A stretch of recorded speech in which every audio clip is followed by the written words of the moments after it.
ำแรกแห้งมัน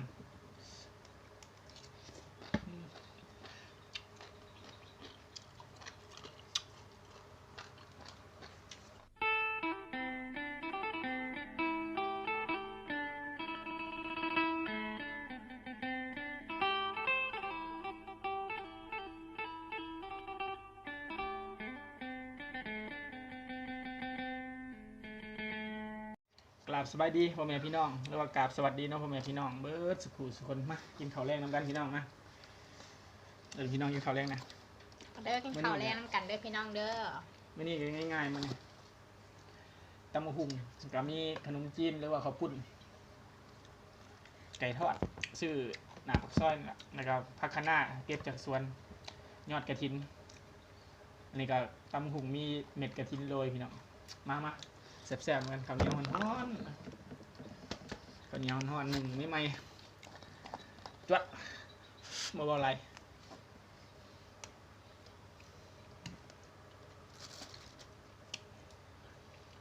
เบิ่งแล้วเอาฝากพี่ฝากน้องกดติดตามให้นะเด้อพี่น้องเด้อในช่องบอไซคนใกล้บ้านเด้อพี่น้องมาคำแรกแห้งมัน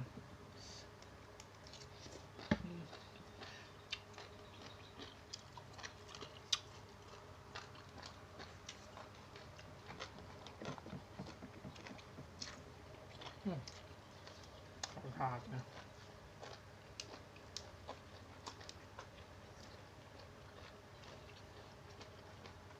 ก็น่าอ่อนแล้วเนาะ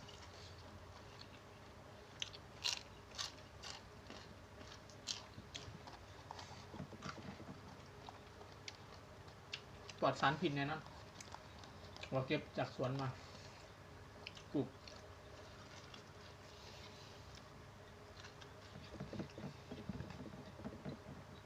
โยก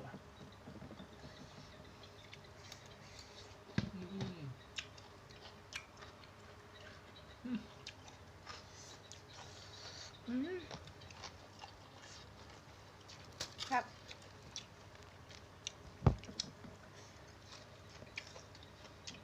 เขาแรงคือเก่าพี่น้อง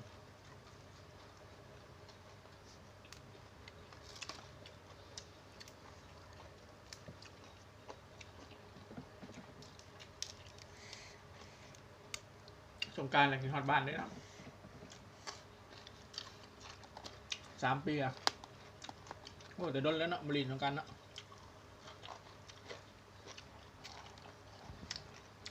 2 ปีถ้ามียันแต่โควิดเท่านี้กำลังระบาดนักเลยช่วงนี้ เหลืองงานเขาห้อง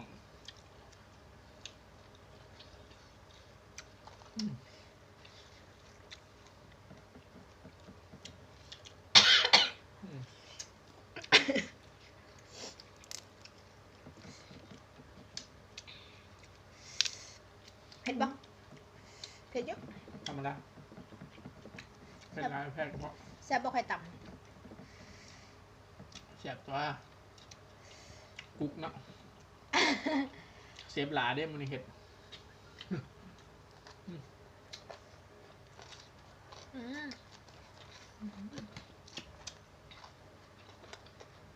เป็นยังไงบ้าน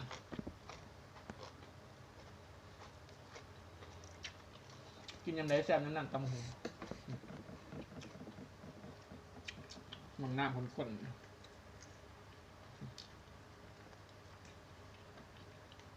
น้ำนัวประแดดพี่น้อง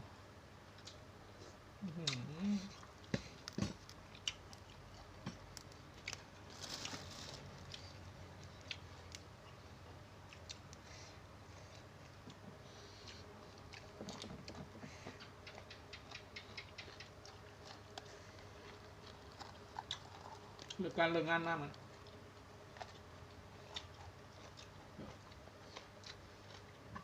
เก็บมังคุดเก็บผักคะน้ามา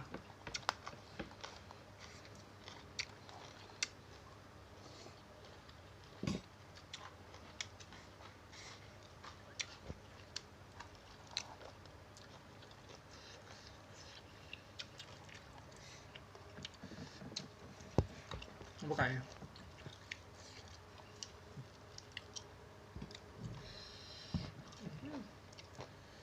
ไก่ทอดหนาปักซอย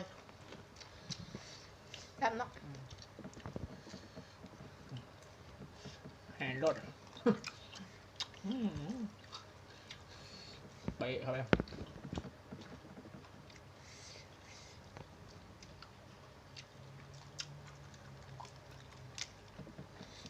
อืม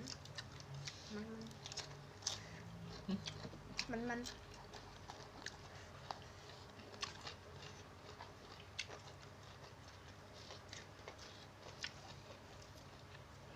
เอาเนี้ยไว้อยู่ลุมข้างบนมีบนว่างเอาเลยพี่น้องเด้อตำแบบเล่าๆอ่ะแบบบ้านเขาอ่ะ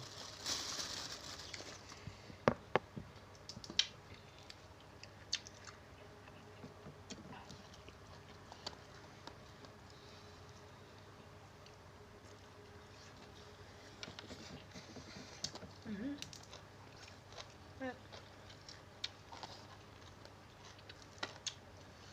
ตำหุงนี่กินได้ซุมื้อบ่เบื่อเลย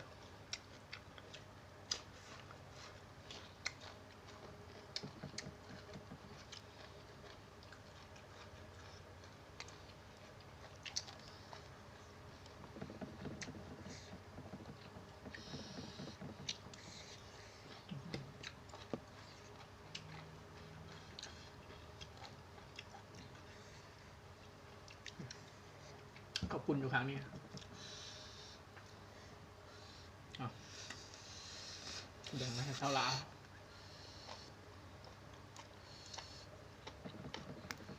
มาแซ่บๆพี่น้องมา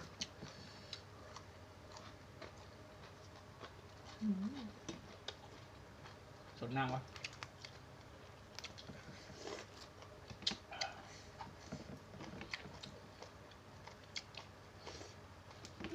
แต่มันยอมหักกับแซ่บดี ใส่เงินบักทิ้งเข้าไป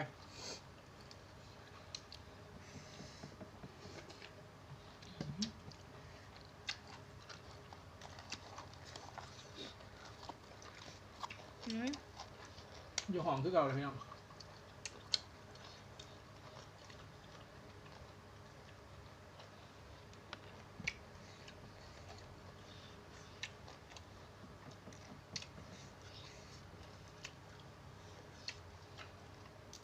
คลิปนี้ก็สิเอายาวๆเลยหน่อยนะพี่น้องเนาะเอาไปได้ลงมาโดนละใหม่ๆสดๆเนาะ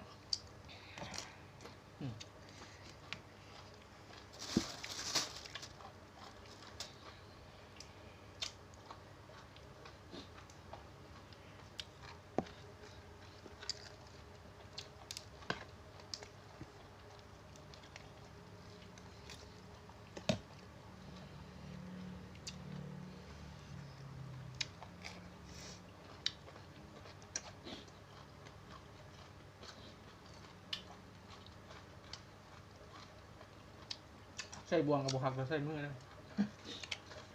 ใส่มือมันแซ่บกว่า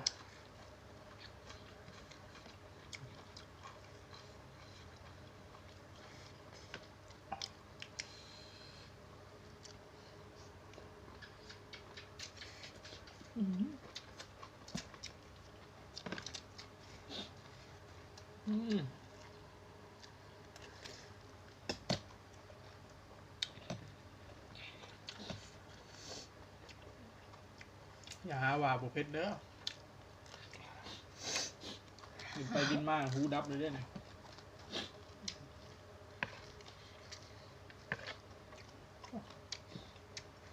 พัฒนาขายดีว่ะ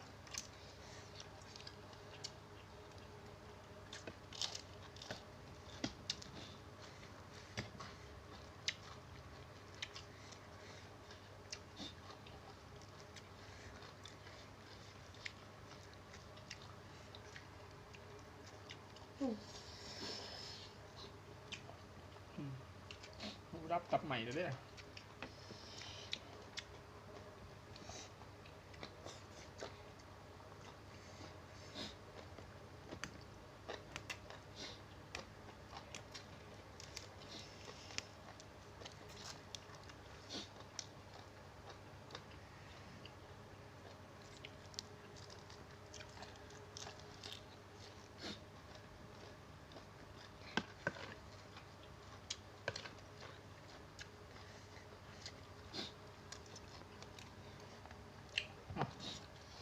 นาดมาทั้งไฟก็ได้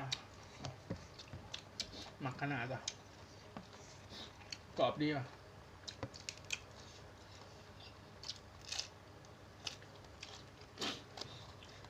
อ่อนกำลังดีอ่ะ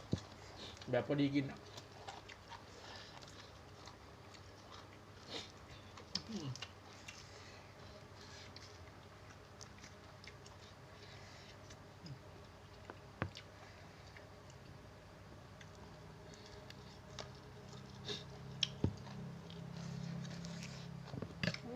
เกือบเบิดแล้วนะ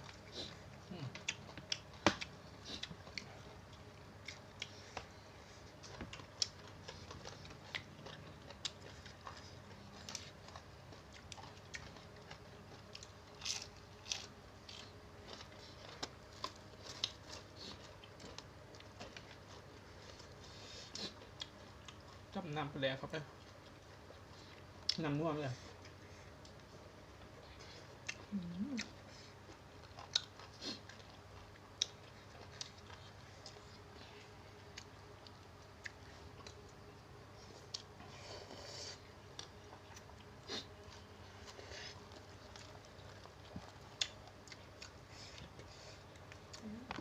ครับ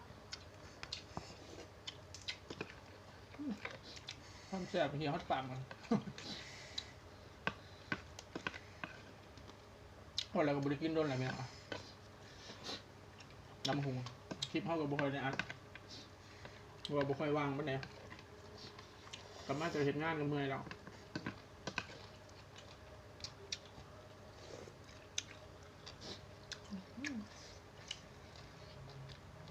ตอนบางหน้าในโคโลเคเลนะ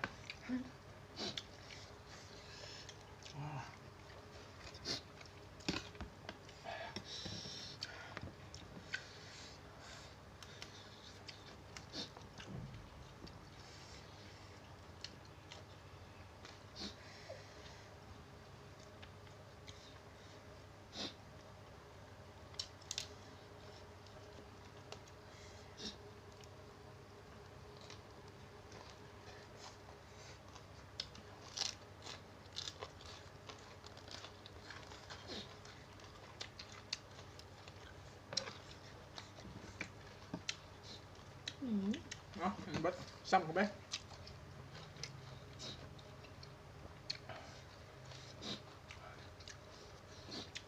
น้ำมันไหลลงมาลุมสดน้ำกันนะจักบาท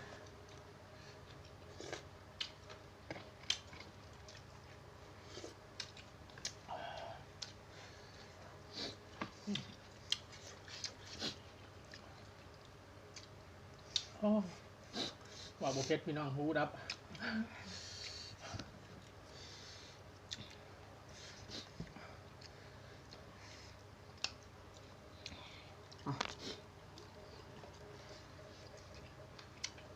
เบิด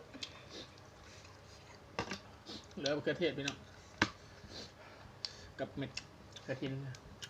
กับไก่คำสุดท้ายเฮ็ดทำยังไงกันนะปิดคลิปเลยครับเนี่ยต้องคักเซฟหลายเห็ดเนี่ยแซ่บผักมัน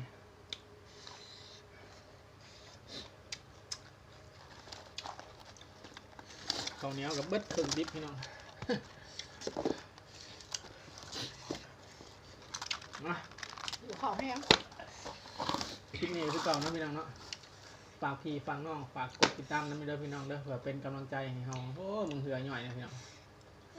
เพื่อเป็นกำลังใจให้เฮาเฮ็ดคลิปต่อไปนะพี่น้องเนาะคลิปนี้เฮาสองคนกับสาวหลากฝากพี่ฟังน้องคือเก่าละในช่องเบาใจคนไกลบ้านฝากกดติดตามนะพี่น้องเด้อคลิปนี้เฮาสองคนลาไปก่อนนะพี่น้องเนาะสบายดีสวัสดีครับ สวัสดีจ้า